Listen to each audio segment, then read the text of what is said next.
আজকে আমাদের বাড়িতে একটু স্পেশাল খাওয়া দাওয়া চলছে। তো দেখো আজকে তো সানডে, তো সানডে মানেই স্পেশাল হয়, সবারই বাড়িতেই কিছু না কিছু স্পেশাল খাওয়া দাওয়া হয়। আর আমাদেরও হচ্ছে। তো দেখো আমরা বিরিয়ানি অর্ডার দিয়ে নিয়েছিলাম, সেই বিরিয়ানি আর মাংস কষা।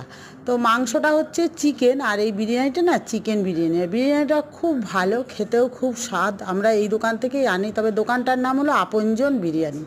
তো দেখো সবাইকেই দেওয়া হচ্ছে, সবাই একটা করে বাটি ধরে দেওয়া হচ্ছে, তার সাথে স্যালাড আছে আর আর আছে হলো মাংস কষা।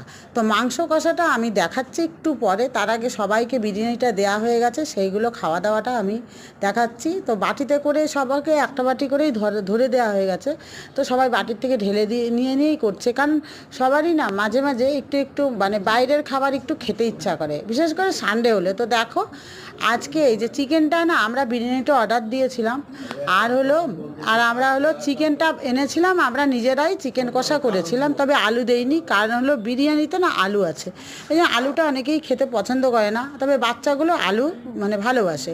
যাই হোক, খাওয়া দাওয়া হয়ে গেছে, লাস্টে একটা থামস আপ বানানো হলো, সেই থামস আপ নিয়ে সবাই মিলে খাচ্ছি, কারণ বিরিয়ানির পরে থামস আপটা যেন অসাধারণ। ঠিক আছে বন্ধুরা, দেখা হবে আবার নেক্সট ভিডিওয়ে।